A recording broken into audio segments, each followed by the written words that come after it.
بسم اللہ الرحمن الرحیم۔ السلام علیکم، میں ہوں الفام چودھری۔ آپ دیکھ رہے ہیں میرا فیس بک پیج اور یوٹیوب چینل۔ پاکستان کی سیاست میں عام ترین ڈیولپمنٹس ہو رہی ہیں اور مسلسل ڈیولپمنٹ متوقع ہیں۔ ہر آنے والا دن پچھلے دن سے زیادہ عجیب تر ہوتا جا رہا ہے کیونکہ پاکستان کی صورتحال دن بدن بدل رہی ہے۔ اس حوالے سے ہمارے ساتھ موجود ہے صدیق جان صاحب۔ ان سے جانتے ہیں کہ پاکستان کی سیاست میں کون سا بوچھال آنے والا ہے اور کیا ڈیولپمنٹ متوقع ہے۔ صدیق جان صاحب سے بات کرتے ہیں، ہمارے ساتھ رہیے۔ اکانومی ان سے نہیں چل رہی۔ اور ساتھ ہی آپ ایک اور چیز دیکھیں کہ ابھی خراسان ڈائری نے ایک رپورٹ جاری کی ہے جو بہت ہی تشویشناک ہے، ہلا دینے والی ہے۔ وہ یہ کہتے ہیں کہ 15 نومبر 2025 تک، یہ ابھی جو 15 نومبر گزرا ہے پرسوں، 15 نومبر 2025 تک کسی بھی ایک سال میں، ابھی سال یہ مکمل نہیں ہوا، ابھی سال مکمل ہونے میں 15 نومبر سے دسمبر کے اینڈ تک 45 دن رہتے ہیں۔ 15 نومبر تک اس سال میں جتنے دہشت گردی کے واقعات ہوئے ہیں، اس کے نتیجے میں جو فوج کے جوانوں، پولیس کے جوانوں کی جانیں گئی ہیں، جو سویلینز کی جانیں گئی ہیں، جو زخمی ہوئے ہیں، 2025 پاکستان کی تاریخ کا سب سے بدترین سال ہے۔ پاکستان کی تاریخ کا یہ جو دہشت گردی اس وقت جو چل رہی ہے، یہ 2001 میں یعنی اس کا آغاز ہوا۔ 2001 سے لے کر آج تک سب سے بدترین دہشت گردی کا سال جو ہے وہ 2025 دہشت گردی کا بدترین سال ثابت ہوا ہے۔ یہ ایک چھوٹی بات نہیں ہے، یہ بہت خوفناک فگر ہے۔ 2025 پاکستان کی تاریخ میں غربت کا سب سے بدترین سال ہے۔ سب سے زیادہ غربت کی لکیر سے نیچے لوگ 2025 میں آ کے آئے ہیں۔ پاکستان میں سب سے زیادہ بے روزگاری 2025 میں، پاکستان میں سب سے زیادہ پاکستان چھوڑ کے جانے والوں کی تعداد 2025 میں، پاکستان میں سب سے زیادہ باہر جانے کی خواہش رکھنے والوں کی تعداد 2025 میں، سیاسی عدم استحکام سب سے زیادہ 2025 میں ہے، لوگوں کے اندر خودکشیوں کا رجحان سب سے زیادہ 2025 میں، اوورسیز پاکستانیوں کا پاکستان میں انویسٹمنٹ کے حوالے سے رجحان سب سے کم 2025 میں، غیر ملکی سرمایہ کاری 50 سال کی کم ترین سطح پر 2025 میں۔ اور یہ وہ سال ہے جب اس وقت جو پاکستان کے اوپر سیاسی جماعتیں جن کو مسلط کیا گیا، ان کو 3.5 برس ہو گئے ہیں، اور آج یہ ساری چیزیں جو میں نے آپ کو بتائی ہیں، یہ کیا ہے؟ اس کی وجہ کیا ہے؟ یہ کیوں غربت بڑھ رہی ہے؟ کیوں بے روزگاری بڑھ رہی ہے؟ کیوں انسرٹنٹی بڑھ رہی ہے؟ کیوں دہشت گردی بڑھ رہی ہے؟ اس کی وجہ یہ ہے کہ یہ حکومت عوام کے ووٹوں سے نہیں آئی۔ اس حکومت کا عوام کے ایشوز کے اوپر کوئی فوکس نہیں ہے۔ یہ حکومت میں بیٹھے ہوئے لوگوں کے اثاثے، جائیدادیں، اولادیں، کاروبار، مفادات، یہاں تک کہ علاج بھی پاکستان سے باہر ہے۔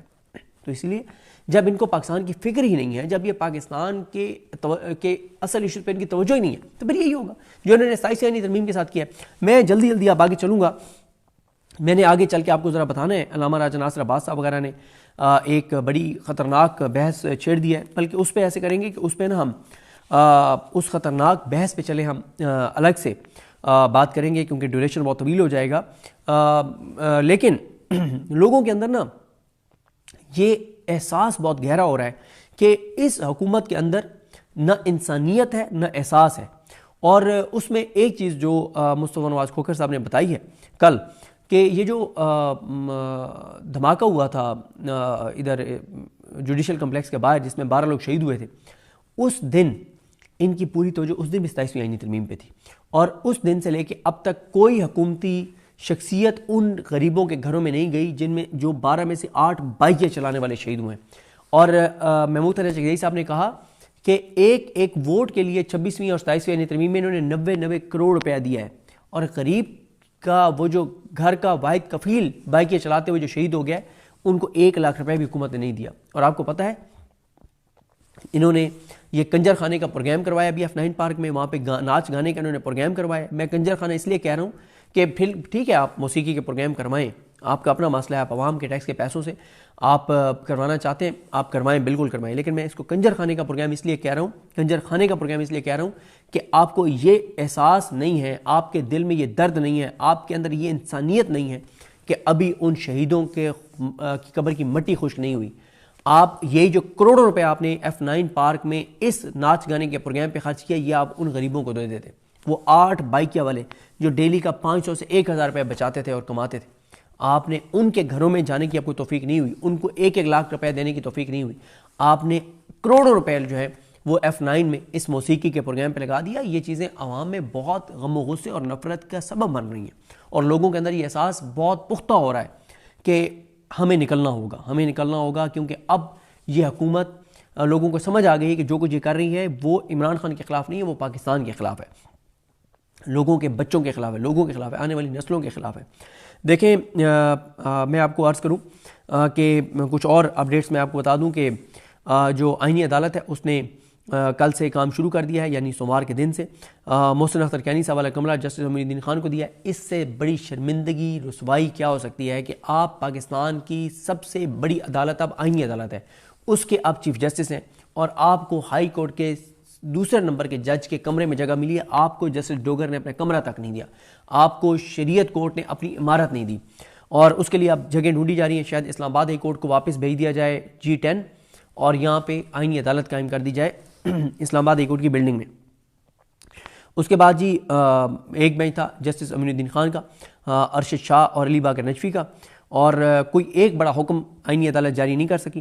اور ہمارے دوست میاں عقیل افضل صاحب نے بتایا کہ پہلے دن جو وکیل پیش ہوئے 2 کیسوں میں، کسی ایک وکیل نے جسٹس امین الدین خان کو آئینی عدالت کا سربراہ بننے پہ مبارکباد نہیں دی۔ اس سے زیادہ شرمندگی اور رسوائی آپ کی کیا ہو سکتی ہے کہ بظاہر آپ پاکستان کا سب سے بڑا عہدہ آپ کو مل گیا ہے، لیکن آپ کو کسی ایک وکیل نے مبارکباد تک نہیں دی۔